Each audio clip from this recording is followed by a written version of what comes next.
This show is brought to you by Victor Nawrocki Realtor, experienced real estate agent serving Disney and the greater Orlando area of celebratingflorida.com. Have you ever dreamed of living where the magic happens? Victor Nawrocki has made that dream come true for himself and others. One of the biggest decisions you'll make when considering a move is selecting a realtor who can successfully match you with the right home in the right location at the right price. If you're looking to buy or sell in the Orlando area, here's why Victor is the realtor you'll want in your corner. Victor knows the Disney area like the back of his house. By creating a free, no-obligation account on his website, celebratingflorida.com, you'll unlock the website's full potential and be able to enter specific criteria, save listings, and browse new properties sent to your email. Is it time to follow your dream? Victor is looking forward to helping you discover the real estate opportunities that are right for you in this beautiful and fun-filled part of Florida. Visit celebratingflorida.com today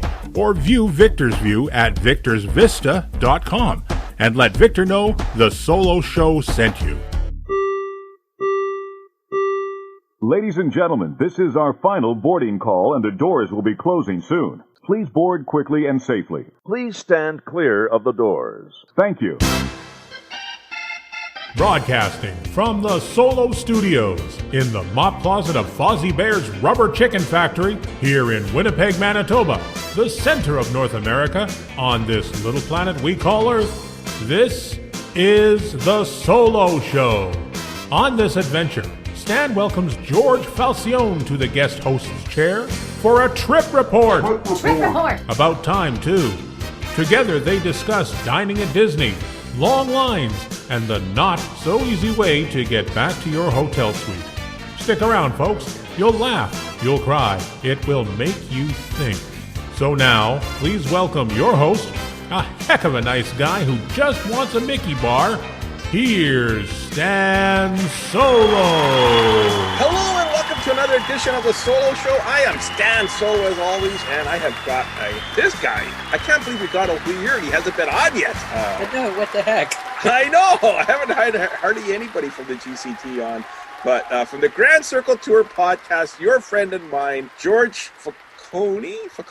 I don't know. How do you pronounce your last name? We've been together for 3 years. We've been on the show together and 3 years. I know. I never have to say your last name. But then again, I don't blame you because I know how you are with names, so I'll give it to you. It's Falcione. Falcione? Falcione. I would have never gotten that. No. Falcione. Oh, you never say your last name. I never. No, say I never it. do. And I mean, we could have tried like how many different times, but that would have been the whole episode. Yeah, no kidding. I think everybody that listens to the Solo Show is familiar with the Grand Circle Tour podcast. But if they aren't, George, tell us about the Grand Circle Tour podcast. Well, the Grand Circle Tour podcast, we do a weekly show, and we also do detours here and there. We've been doing less right now, but yeah, it's a great show. There's 8 of us, and we just have a good time talking about all things Disney and Pixar and Star Wars and Marvel, and hopefully, if the movies start coming out again, we could start doing our movie reviews again. Yes. We're going to be doing Mandalorian again pretty soon, too. I'm excited about that. Actually, by the time this comes out, we'll be doing Mandalorian reviews already, so I'm definitely looking forward. So check out the Grand Circle Tour podcast for Mandalorian and Disney Cruise Line and everything. And like George says, there's 8 of us. I'm also a co-host, but we're not all on at the same time because that'd be insanity. We've done it a couple times. And... Yeah, it worked out not too bad. Yeah. But yes, we usually have 3 co-hosts on at a time, and it's just like it seems random who's on, but there's a very scientific equation that goes into it. But if it is a time where all 8 of us are on, we just leave the hosting to Dan on that one. Yeah. No kidding. So George is going on a trip. You're going to Walt Disney World. Am I right? I am. I'm good. So excited. Right. It is way overdue. No kidding. Oh, you're making me jealous, man. I want to go so bad. When are you going? We'll be leaving today is October 4th. We are leaving in 5 days. So it'll be October 9th to the 16th. Okay, so October 9th to the 16th. And we're probably going to release this November. But that's okay. Well, so George is going to be going. And I love doing these trip reports. So who are you going with? It's just going to be me and my wife, Jess. It's actually, we're doing, even though my birthday was in August, but I didn't get to really do a whole lot. And her birthday is on October 8th. So we're going to have a little family gathering on the 8th. And then we're going to do a sort of like a double joint birthday trip. Nice. Are you going to wear the "It's my birthday" button the whole time, or? Yes, I am. Yes. That's my August birthday. Don't blame me, blame COVID. Yeah. Okay, that sounds fair. You know what? If there could be a lot of birthday buttons walking around when you're there. Yeah, Just you if never everyone's doing know. I Yeah. mean, it's pretty much, I think, like nowadays, especially after the COVID and everything, that, you know, what is your special occasion? It's like they should just make a button that says, "I'm here." Yeah, yeah, no kidding. That's for sure. Now, where are you staying? We're staying at Pop. Nice. Pop is always, I wanted to do something a little bit extravagant. I was going to like maybe do like one of the deluxe hotels, but for some reason, I always go back to Pop Century, and especially this will be the first time that I'm staying while the Skyliner is operational. Nice. So I definitely want to check that. I mean, I've been on the Skyliner before, but never while staying at a Disney resort adjacent. Yeah. It's I love staying at, especially since the Skyliner went, staying at Paws. Like, Definitely. The Skyliner is actually my favorite mode of transportation at Walt. oh yeah, for sure, absolutely, 100%. I agree. I mean, the minivans, I guess they're no longer. But that I never get it. Have you ever tried a minivan? I've never tried it. I was tempted to, but then when I compared the price to just doing a regular Uber, that I didn't go for it. I tried to one time, and I asked the driver. I said, "Hey, we were at the Polynesian, and it was late. It was after everything was closed already." So I said to the driver, "Is there a way for me to get to Pop Century?" This is kind of when they first started. He says, "No, we don't go to Pop Century from the Polynesian." Oh, and I'm like, "What?" And I'm like, "I thought you did." And he says, "No, we don't." And I'm like, "Okay." So I had to take the boat to Magic Kingdom and then the bus to Pop. But well, that's time for another story. I would have thought the minivan would have went anywhere on property. And you know what? I'm not sure if the driver's first day or what happened, but I missed my one chance to do it that day. But whatever. It was a lot cheaper to take the bus and the boat, and I had I was the only person on the boat too. I took the ferry across, and I was the only person on the ferry. Wow. Late at night, yeah, and and it was hardly anybody at the bus stop either, so it was an easy jaunt. Are you doing any special dining plans? We do. We have a plethora of dining, but this time anything new? Anything that you haven't tried before? Actually, this was actually a trip that I told my wife. I said, if we're going to do the dining, let's try the restaurants that we've never tried before, or restaurants that I've been to that she's never tried before. Okay. So I'm going to do the Skipper Canteen. Nice, yeah. I've done that last October, but I've only done it once. But I'm going to try something different on the menu. What did you get last time? The last time, it was sort of like this seafood stew. It had like mussels and shrimp and rice and everything. They called it a stew, but it wasn't in a broth. It was just like on a big plate. Oh, okay. I don't even know if they still have that, but I want to get the it tastes like chicken. Okay. I want to try that. I think that's probably their most popular dish there. It tastes like chicken. And that's I do want to say. I mean, a lot of people rave about it. So yeah, it tastes like chicken because it is. Yes, exactly. I'd be worried if it didn't. Yeah. You're not going to get the fish with the head on it and the big teeth sticking out of it? Yeah, I don't know about that. I hear it's very good. It looks disgusting, but everyone that tried it said it's really good. Where else are you going? We're also going to there was like a lot of trying to remember. I got a reservation at Beaches and Cream. I know that you could just walk in, but they said it's a completely different experience if you get a reservation. I didn't even know you could get a reservation at Beaches and Cream. Yeah, I mean, they have like the walk-ins, but like for like the specialty selections, like the kitchen sink and everything, I believe you have to have a reservation. I had no idea. I've only been there once, and that was years and years and years ago. So what do I know? Okay, that's cool. Where else? We're also going to, now I've been here before, but I mean, it's been a couple years since I've been there, and Jess has not been to. We're going to eat at the Hollywood Brown Derby. Oh, cool. And for dessert, every time I go there, I have to get the grapefruit cake. Yeah, the grapefruit cake is a must. And I actually got a reservation now for Be Our Guest. Now, we haven't done this in several years because it was so hard to get a reservation. And this is actually the first time that we have a reservation for Be Our Guest with the prefixed meal for dinner. Oh, okay. Where it's already said it's like a one-time price, and then they just bring out everything. Yeah. So we'll see how that is.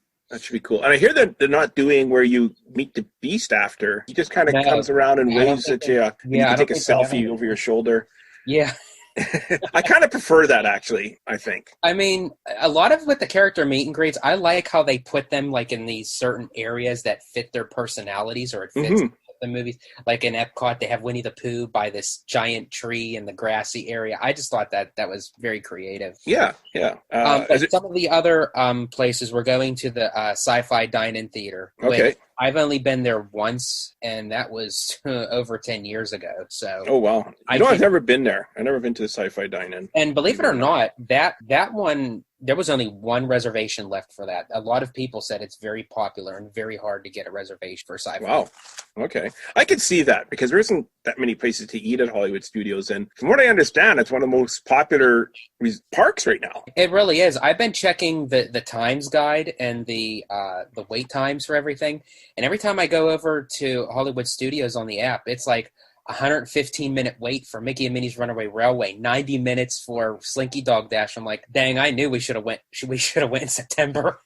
Yeah, no kidding. Were you able to get reservations for all your parks? I did. That was actually the easiest thing. Before I get to that, though, really quick, the one dining reservation I'm really excited about that I've never been before is Sanaa at Animal Kingdom Lodge. Oh, nice. Yeah, I love Sanaa. Yeah, that's a great place to eat. So you were able to get the reservations. Yeah, so the reservations were very easy to get. I mean, it's like as if I was to book a regular vacation before they added the theme park reservation. It was very simple. Now, that was because we had a hotel reservation. Now, I don't know how it is like for the annual pass holders that are just down there or people that just have the regular standard tickets. Yeah, that aren't staying on property, for example. Yeah, exactly. Because from what I've known, that so far, everyone that has a hotel stay, it's been a easy process to get the days that you want, what park you want to go to. Yeah. So when was the last time you were at Walt Disney World? It was the last time that I was at Walt Disney World was actually almost a year ago for the Tower of Terror dessert party. Right. It was in October. It was in October. I think it was. I can't remember the date. Was it October 12th? So it would basically be almost a year almost to the day. No kidding. Think. Yeah. Well, that was over a year ago, because that was like a year ago this week, was it not? As we're recording this, I believe so. Yeah. So it would be. So that I've never gone that long without going to Walt Disney World. That's like mind blowing. No kidding. So you haven't done Smuggler's Run yet? No, you've done Smuggler's Run. But you haven't done Rise of the Resistance. I haven't done Rise of the Resistance yet. I'm very excited about that. And I haven't done Mickey and Minnie's Runaway Railway. Right. So we actually have a double back-to-back Hollywood Studios day. So we're going like Hollywood Studios on 11th and the 12th. Oh, cool. Yeah. So in case if we can't get Rise on one of the days, then we could always make it up for the day. Are you taking an off day at all, or are you just going to do parks every day? No, we're just going to do parks every day. I've had enough off days right now, so I'm just like, ready to go.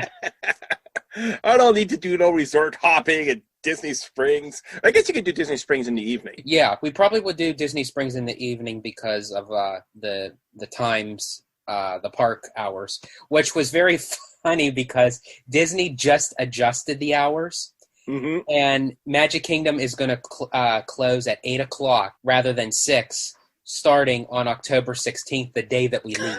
Of course, that's how it is. Oh, man. For people that are familiar with the Grand Circle Tour podcast, George, are you planning on ruining a few trips, one trip? How many trips of people, innocent people, do you plan to ruin your vacation for?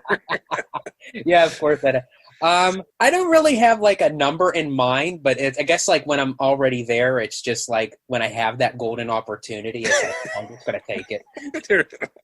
For those of you that don't know, George has a habit of ruining people's trips somehow or another. And honestly, half of those stories I've heard were pretty innocent. And it it was like a lot of them, it just happen on the spot, and it's like after it's done, it's like, oh my gosh, I think I just scarred these people for life. Yeah, but an unsettling amount were on purpose.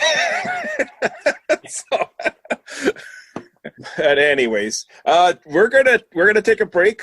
George has to pack. Are you driving or are you flying? We're flying down. You're flying. Okay, good. So we're pretty much packed. We're just finishing up our carry-ons, but okay. All right, so George has to go finish packing. We're going to take a quick break, and we'll come back when George gets back. Hang on, everyone. In a world where danger lurks around every corner, Just wait till they get a load of me. A new bad guy has come to show badness with my brand new submolecular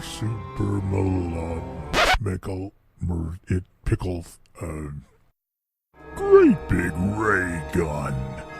I'm gonna take over the world. And the citizens of Duckburg cried out for a hero. Help!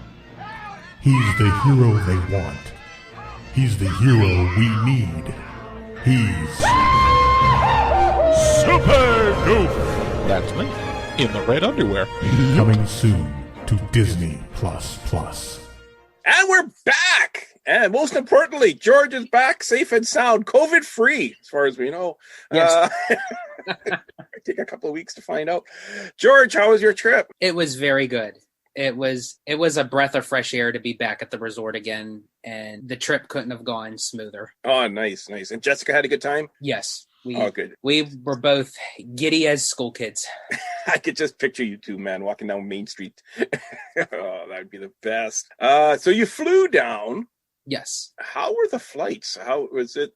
Business as usual, or the airport's empty? What's happening? Our airport at Pittsburgh International, believe it or not, it was decent. I wouldn't say it was like overcrowded, but I mean, it wasn't completely dead. I mean, we had a 8:00 flight. So by the time we got there around 6 or so, it was early in the morning. Usually, I mean, it's at the very beginning of the day. So you do get people, but it's not overly crowded. Mm-hmm. The one that actually surprised me was us coming back from Orlando International. It was actually less crowded. That one actually surprised me. Okay. But we got through TSA, normal as always. The flight going down, it wasn't a full flight. It was about, I'd say, 50% full. Okay.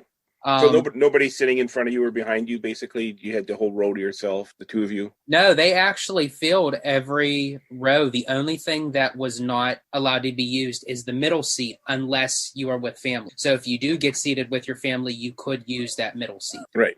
So you and Jessica could sit either in the middle or the ends or whichever. Yeah. Oh, nice. Okay. That's the way to do it. I like having nobody beside me in the middle seat. Yeah. Oh, man. You know what? You said you were going to wear your birthday button the whole week, even though your birthday was in August. This was your birthday trip that got canceled and rebooked. Were you wearing your birthday button the whole time? We both wore our birthday buttons the entire time, and every single day, no matter where we got. Oh, happy birthday! A lot of people actually thought we were twins. I was going to say. Because if you both have this birthday at the same time and you're around the same age and you're hanging out together. Yeah. But I mean, I think it would be kind of creepy that the twins, brother, sister are holding hands, walking down Main Street and everything. But we came across a cast member that we came across a cast member coming out of Dinosaur, and she was very funny. She said, "Happy birthday to the two of you." And she said, "Are you guys twins?" And Jess said, "No." She said, we're husband and wife. And she said, "Hold on, we're going to try that again." So she turned around as if she was like rewinding, and she says, "Let's try that again. Oh, happy birthday. Are you twins?" And we said, "Yeah." She's like, "Okay." Okay, so you two are holding hands, and she just assumes you're. What goes on in her family? Like, yeah. Who did she marry? Her cousin Ed? But a lot of people actually thought we were twins until we said, "No, we're husband and wife. We're doing a joint birthday. My birthday was in August. Jess' birthday was actually on the 8th, and we had to give the whole spiel over and over again. But my trip got canceled. Damn it! I'm replacing my trip with this one.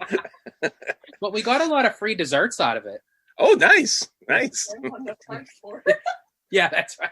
What did she say? I missed it. We actually got, we thought we were at Rainforest Cafe, and they came over and they sang the birthday song, the happy, happy birthday, and they brought us 2 cupcakes. Well, after we got the bill, we looked at it, and it shows that we got charged for the 2 cupcakes, $1.98.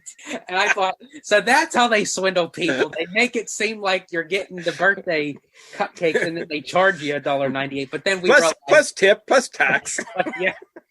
But then we realized that they have to add it to the bill in order to take it off. So. Oh, okay. So that makes sense.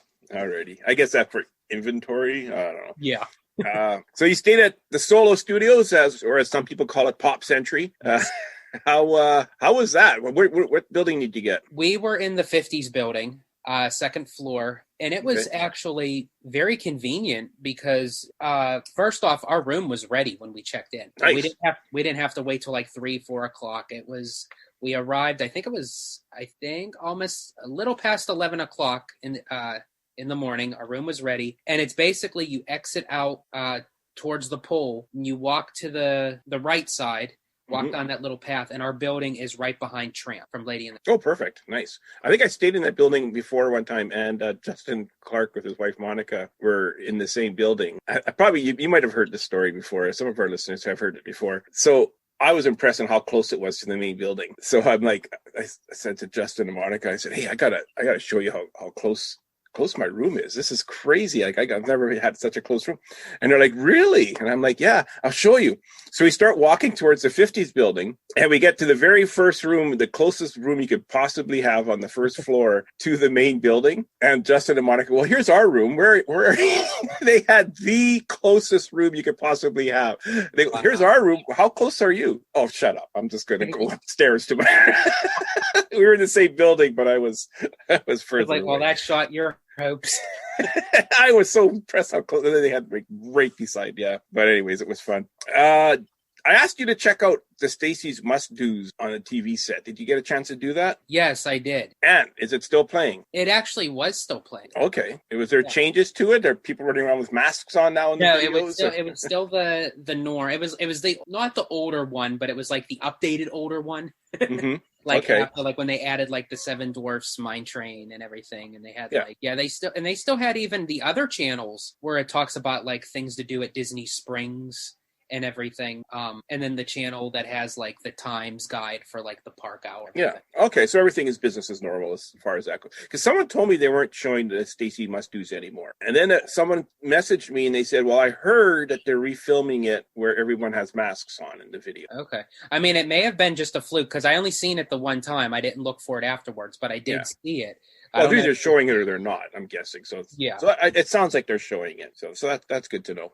Let's talk food. Yes, there was a lot of it.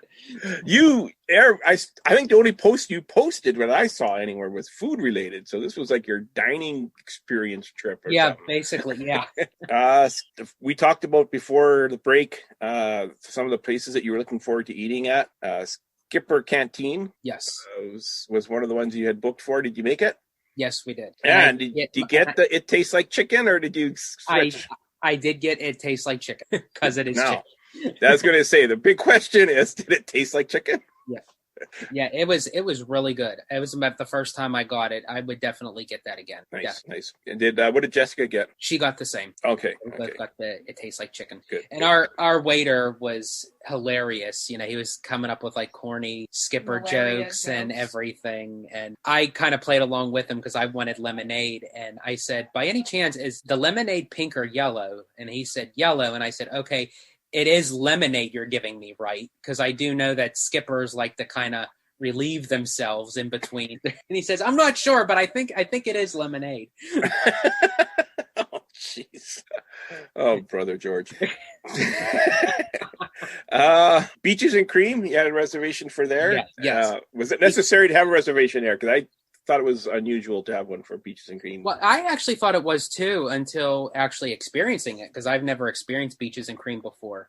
Mm-hmm. They still have like their walk-up window to get like the ice cream and everything, but to actually have the whole experience of like getting like the kitchen sink, and we got this humongous banana split and everything, and just the food in general. We got grilled cheese and tomato soup, and you think, okay, that's so basic, I can make that at home. But I mean, they had like 4 different cheeses on this grilled cheese. It was like a fancy grilled cheese with a big bowl of tomato soup, and it was really good. That sounds good. I like that. Then you seem to spend an awful lot of time at Hollywood Studios. Yes. You went to nearly every sit-down restaurant that's currently open. Yep. You went to Hollywood Brown Derby, Sci-Fi Dine-In, and 50s Primetime Cafe. Yes. So of the 3, which one was your favorite experience? As far as food goes, it would definitely have to be Hollywood Brown Derby. As far as like theming wise and everything, we loved sci-fi. It was just nice sitting in the convertible, watching the old like drive-in type thing. It was, and I've only been to sci-fi once, and it was the last time it was over 10 years ago. So it was nice to be back. But as far as food goes, the Hollywood Brown Derby, if you want to have the best, for me anyways, the best scallops on property is at the Hollywood Brown Derby. Ooh, okay. I've never had good scallops, but I've only had them once, so that's probably why I never had them the second time. So, did you get the grapefruit cake? No, believe it or not, I know. Oh my gosh! I told myself, George ruined my podcast. Well, here's what happened. The scallops actually did it because the scallops were so good. I ordered another set. Oh, wow. So by the time I was done with the scallops, that our waiter came over and said, any dessert? And I wanted to say yes so badly, but I was stuffed to the brim. Oh, wow. Okay. And 50s primetime, did you get the meatloaf or the chicken or the combo plate? I got the chicken. That chicken, okay. You got to get the combo plate, man. That's the... I was thinking about it. But I was more so just urging for the fried chicken. Jess got the pot roast. Okay. And I ate a little bit of that too as well. But the 50s primetime actually was not on our list. That was actually very spontaneous that we were waiting. We didn't have reservations until 3:20 for sci-fi. And we thought, well, we can just kind of snack around. But then we thought, well, we want something to kind of hold us over because we got into the park at 10 o'clock and to wait to eat till 3:20. So I just thought, I'll just on a whim, I'll just jump on the app and see what's available. And there was actually a opening for 50s primetime right in the morning. So I snagged it. It was the last reservation of the day. That chicken is so good. Oh, I love their chicken. Oh, I love their chicken. That's some of the best chicken you'll ever find. Yeah. And did you get the waiter or waitress or the, what do they call them? Cousin? We got the cousin. Did they do any of did George ruin the cousin's day or? Well, here's the funny thing. The cousin for our particular table was not actually from 50s primetime. She usually works at Hollywood and Vine, but since it's not open, they needed more staff over at 50s. So she said, if you don't see me playing along as much, please forgive me. I'm not used to this atmosphere. But she actually was really good. She actually told me, elbows off the table, eat all your food. And I told her about a past experience about our waitress putting a green bean in my milkshake because I wouldn't eat my greens. And she was very tempted. She almost put my corn kernels into my lemonade. So...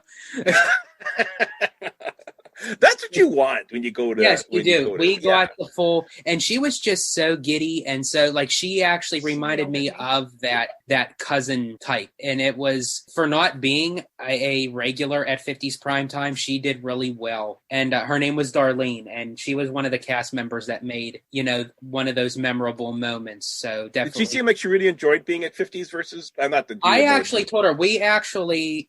I asked to speak to her supervisor, and I ended up writing a little note for her to keep at 50s primetime. And she the supervisor said, they eventually want her back at Hollywood at Vine, but we may keep her for 50s. So. Yeah, that's good. That's good. Because you want people like that at 50. I like the one time I went there, nothing. It was.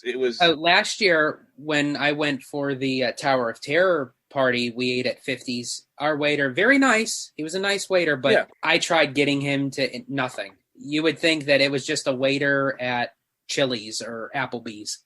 Exactly. Yeah. Other than dropping the plate at our table and walking away, other than that, which wasn't the waiter person, was more like the server, I guess. Other than that, it was exactly like eating at Chili said. So I appreciate when they put a little bit more effort into it. So good for you in writing the card.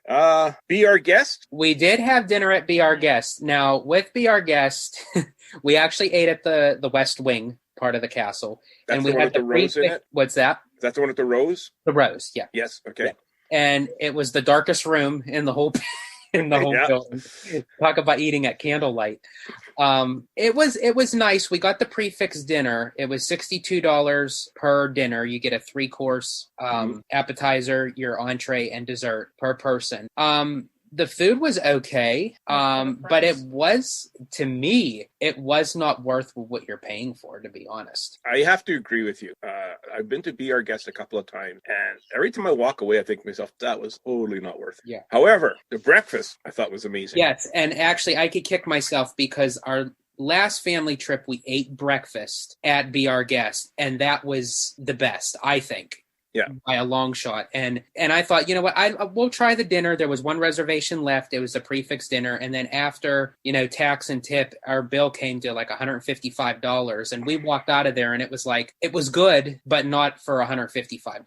Yeah, it wasn't $155 good. And honestly, when I left there, I had to go eat something. I was still hungry after I left. Like, yeah, it's a 3-course, but it was... Yeah, small. I could actually agree with that I did not feel like completely full. Because by the time we got back to the hotel, I was ready to eat again. Yeah, I think I bought some popcorn right after we got out of there or something when we went. Did you make it to Sanaa? Unfortunately, no. Sanaa did not get to, because after I checked, it was the last reservation of Sanaa for that whole entire week, and it was at 9:15. And then I thought, well, with the transportation of how it's running, I wasn't sure exactly how Disney transportation was going to run past 10 o'clock and everything, because there were some dining reservations where we got in early, but then there was others that were just completely backed up and we were waiting on our meals.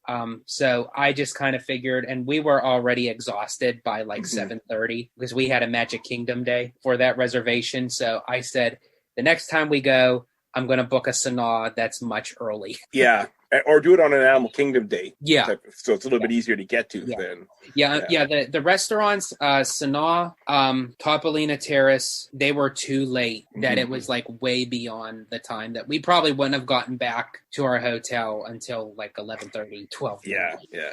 Even with reduced hours, that starts getting, when you're walking around all day and you're not used to it or whatever, and the heat and everything, it adds up quickly for sure. So that's a tip for people when you're planning your dining. Put yourself in the mindset as to what you're going to be in on that day that you're booking your dining for. And especially because when you're booking even prior to your trip, and you even look at the time and you say, oh, it's only 9 o'clock. We'll be fine. We'll be good. But then when you're actually in that moment and you're like, oh my gosh, I'm not going to make it.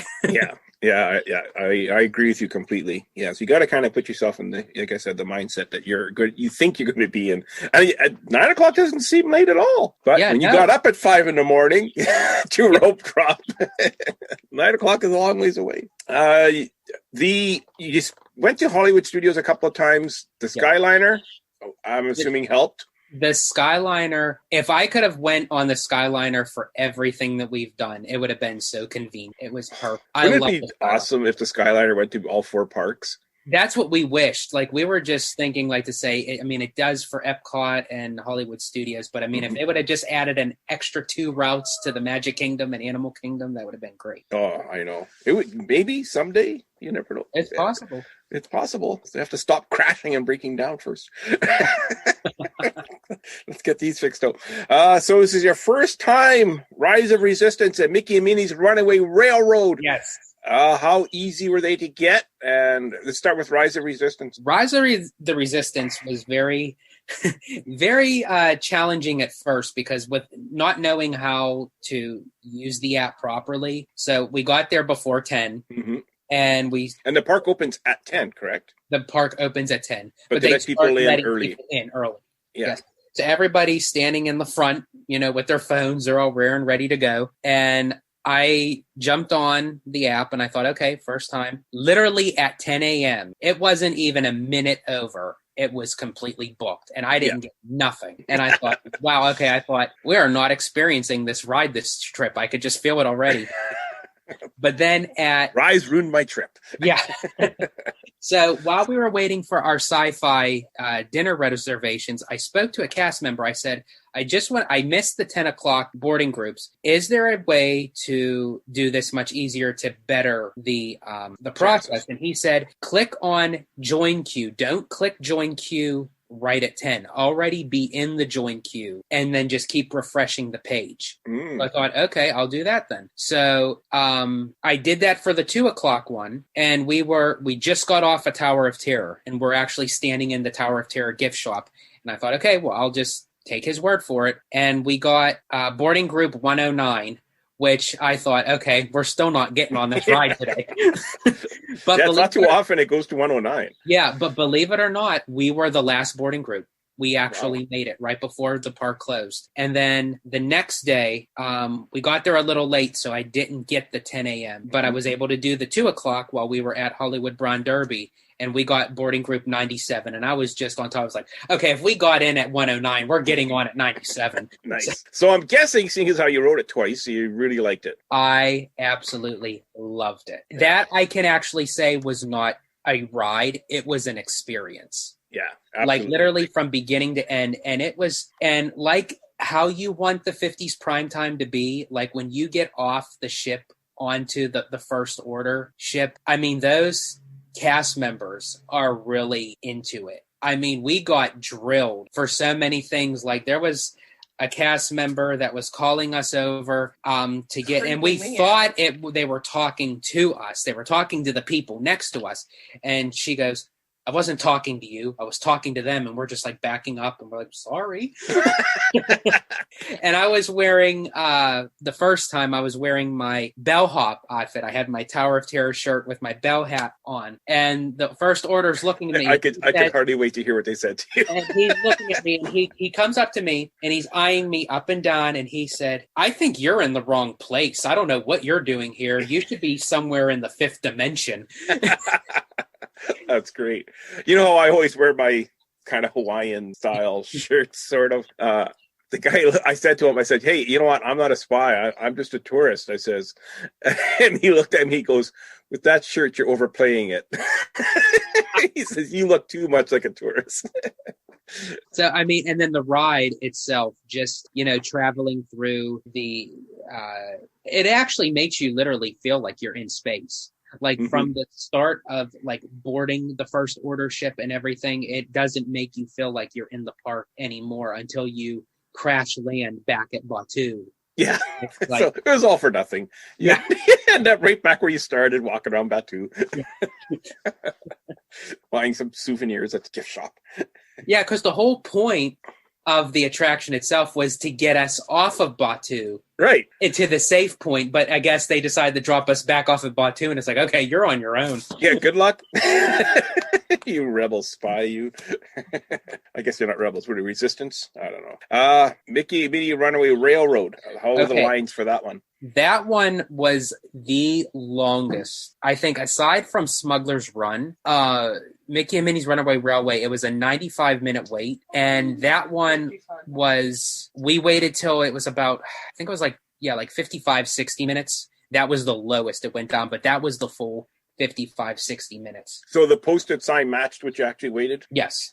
Yeah. Oh, wow. Okay. Because I've been hearing an awful lot. Oh, no, there were attractions that said 25 minutes to even an hour, and we were on, it was a walk-on practically. Yeah. But yeah, like rides like Splash Mountain, Smuggler's Run, Mickey and Minnie's Runaway Railway, those are the regular, whatever time it gives, that's what you're waiting. Okay. So that's good to know. I guess they're figuring it out now. Yeah. I think and with Mickey and Minnie's Runaway Railway, it was a very nice ride. It really was. It was very cute. Being that I have experienced it, I probably wouldn't wait for it for an hour. It would probably, I'd say when it dies down, I'd wait maximum 40 minutes. Okay. Now, the question is, it took over for the Great Movie Ride. Would you rather have in that building Great Movie Ride or Mickey and Minnie's Runaway Railroad, given the choice? I still think Mickey and Minnie's Runaway Railway still fits nicely in the Chinese theater, especially in the queue line, because you get to see little snippets of like the movie posters of all the Mickey Mouse shorts and everything. And you see the billboard sign outside of the theater where it's like neon colors lighting up. So it definitely still gives you that feel. I do miss the Great Movie Ride. I mean, if they were to keep it, it definitely would have needed a lengthy refurbishment, to say the least. But the ride itself, it fits nicely in Hollywood Studios. I would think if it didn't go in Hollywood, it would probably be best at Magic Kingdom. Mhm. But it still fits nice in the Chinese theme. That's cool. That's cool. Which did you prefer, Rise of Resistance or Mickey Minnie's Runaway Railroad? I will definitely say that go on Mickey and Minnie's Runaway Railway first before Rise, because if you go on Rise and then Mickey and Minnie's Runaway Railway, your expectations drop significantly. Oh yeah, okay. That's good to know. I absolutely love. I haven't got a chance to ride Mickey Minnie's Runaway Railroad yet, but Rise of Resistance is my favorite attraction, bar none. Oh, I could actually now officially say for me, it's up there with Flight of Passage. Wow. Okay, I know you really love the Flight of Passage. I love Flight of Passage. So George has a habit, we talked a little bit before the break, of ruining people's trips. And the hashtag George ruined my trip has kind of become a thing on the Grand Circle Tour podcast. How many trips did you ruin and how did you do it, George? Okay. Well, believe it or not, this trip was a little bit different. You had your wife with you, that's why. Yeah, that's probably why. Yeah, I contained myself. But believe it or not, I didn't ruin the trip per se, but there was a moment where I made it a little more difficult for myself. So I could hashtag myself on that one. I think you had ruined your wife's trip on that one. Yeah. We were coming out of Animal Kingdom, and the park was closing. And for some reason that day, I was just getting really tired for some reason. I don't know why. And I just thought, I just want to go back. COVID. It was totally COVID. That's why. Yeah. I'm joking. And rest and relax a little bit. And what we did not the day before, the first day we went to Animal Kingdom, was the Pops entry line for the bus was astronomically long. So we'd be waiting for Animal Kingdom? This was at Animal Kingdom. Oh, Animal Kingdom coming back. Coming back, yes. Gotcha. Now, with the bus, I must admit that they run the buses much better now. There were 6 buses for the Magic Kingdom all lined up ready to go. Wow. So you get on the bus pretty quick. But in this case, there was only one Pops entry bus and a long line. And I thought, we're going to be waiting a little bit. So the first day at Animal Kingdom, we actually jumped on the bus to the Riviera and then took the Skyliner back to Pops entry. That's a bit of a walk from the Riviera bus stop to the Skyliner stop. Well, actually, it wasn't. Where they dropped us off at the Riviera, all we had to do was we went straight through the Riviera, into the Riviera, went downstairs, out the back door. Around the pool. No, we didn't go around the pool. Okay, so you went right then the other way. Yeah, okay. To the right. And then there it was. So it really wasn't too bad of a walk. But so speaking that you said that, here comes the issue that I kind of ruined for myself. So I thought, we're going to do this again. But the Riviera Resort bus was not there. It was the Caribbean Beach. I can see where this is going. So mind you, I heard things about the Caribbean Beach, of how big it is and how there's different sections, but I never really paid too much attention to it. Now you got a bit more of a walk. Yeah. So we got on the bus and it was right there, and I said, okay, we're going to beat the time. We're good. We're good to go. An hour and a half later. That's exactly what they were making stops at Jamaica. They were making stops at Aruba. And I'm thinking, I've never been over here before. I don't know what stop to get off. So I said, we're just going to pick a random stop we're going to get off. You couldn't just look out the window and see where the Skyliner was and kind of guess? And then, here's the thing. I did see it. So when the time when we got off the bus, Jess just happened to ask the bus driver. She said, is this the spot to get for the Skyliner? He said, oh, no, you should have got off two stops ago. And I thought, that's great. So we should have got off at Jamaica. So we're walking around and I'm like just exhausted. And I thought, you gotta be flipping kidding me. I gotta walk around this whole entire resort that I've never been to before. Well, hey, at least you got to see the resort. Yes. And it was a really pretty resort. And I actually got to see where Sebastian's Bistro was. I got us home quickly when you were going the wrong direction. Yes. I actually am, for the first time ever, I was actually lost at Disney. Wow. And she actually was following the signs and everything, and I wasn't reading the signs correctly because I was just too tired. I just wanted to get back to the hotel. But it's still that whole process took an extra hour and a half, and I thought to myself, next time I'm waiting for the Pop bus. Or take the Art of Animation bus at the very least. Yeah, exactly. And then it's a quick walk across the bridge, across the hour. Now I know where the Sebastian's Bistro restaurant is. Unfortunately, that restaurant isn't reopened back yet, but I would eventually like to see. George is ready to check in at the beach club at this point. He's like, can I just get a room here and stay for one night? Oh, that's funny. I could totally see that happening too, because you think, well, they're close by. You would actually think, but they're like the value resorts, even like with the All Stars and Pop, that their areas are stretched out, but you could still be able to get from the 50s to the 60s in like a 5-minute walk. With Caribbean Beach, when you're in Jamaica, you literally feel like you're crossing over the continent to another country. Yeah. Riverside is kind of like that too. It's a huge resort, and but could you not have taken the bus again? I guess not, because it doesn't go the other way. It just continues going the same way, I would imagine. Yeah, the bus driver told us that there is another spot to re-catch a bus that's going out. Mm-hmm. Oh, that's right. It was in Trinidad, but I was about to go try to find Trinidad. I was trying to get back to Jamaica. No, because I just found it for you. You almost would have been better off taking like a bus to Hollywood Studios at this point and taking the Skyliner back. Yeah, or something. Yeah. But again, the bus stop, and I guess I will only go to the Caribbean Beach for 2 reasons. One, if we're actually staying there, or 2, if we have reservations. I am not trying to go back to Caribbean to try to make a shortcut. It's a beautiful resort. You should check it out. It is very pretty. It really is.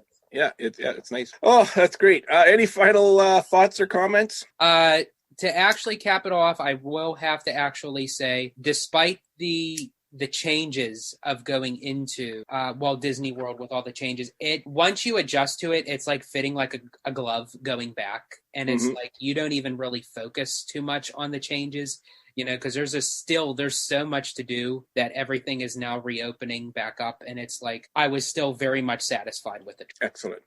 Did you miss the fireworks at all? I did, but at the same time, after still seeing the fireworks, it was still nice to not have that crowd on Main Street, trying to get through. But I mean, as far as even like what the parades go, they still had like the character cavalcades, which was still nice. Okay. It wasn't like a typical parade, but I mean, it was still nice to see like some cars driving down and the characters interacting, seeing Merida up on the horse and watching the horse not spaz out. You didn't throw a balloon at it or anything? Did you see any of the like Winnie the Pooh at Epcot? Yes, we saw Winnie the Pooh and Joy at Epcot, and I actually liked them being in like their little habitat in their little area, because when you see Pooh, he's like standing at the tree and he's like looking up trying to see if like there's like a beehive for like a honey, to get honey from, and Joy's just spinning in a circle on the grass. And it's like, we're gonna call the boys in white. Joy's just spinning around in a circle in the field. I saw a video with Pooh in that grassy area with a butterfly net trying to catch butterflies. Oh, okay. And then after a while, he flips it over and he goes up to the river and he starts fishing with the butterfly net. It was kind of cute. Yeah, they really interacted like with their surroundings, and I thought that was kind of cool. Yeah. Did you do a selfie over the shoulder instead of? I tried doing that, but it didn't come out very well, because especially with Joy, because she wasn't up close to where like she was like further back. So okay. And plus my selfies are horrible to begin with. So. George is not exactly the selfie king. Yeah. Oh, that's great. Well, thanks for coming on. This was great. Thanks for having me. I am sorry I didn't give George a tip, but I'm going to give our listeners a tip for Rise of Resistance. You could practice the boarding pass at home before you go. Oh, okay. If you get on the app and you could do all the steps, and you could click on right at 10 o'clock Eastern and see if you could get a boarding pass. It won't allow you to get one because you're not inside the park, but we'll let you get to a certain point. And I've told a few people to do this, and they would practice at home every day before going, and they were able to snag really quick passes that way because they got used to using the app before going on their trip. So there's another little tip for everybody to try that out. Sorry I didn't mention that before, George. I guess for your next trip, George, before you go, practice on the app first. Yeah.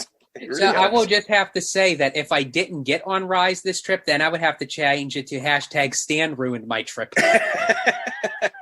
That's funny. Okay, gang.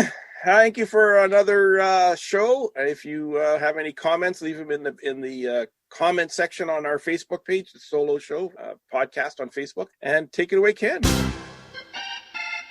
If you have a brilliant idea for a future edition of The Solo Show and would like to take your turn in the guest host's chair, then drop us an email at thesoloshow01@gmail.com. Tell us your idea for the show, and we'll contact you about a date and a time for you to join us. If you would just like to keep the conversation going or have a comment about a previous show, then visit us on Facebook at The Solo Show. All logos, sounds, and songs that are made by and for Disney and its affiliates are owned solely by the Disney Corporation and are not, nor are they intended to be, the ownership of The Solo Show podcast. We hope you'll join us for the next adventure on The Solo Show. Thanks for listening, and bye for now.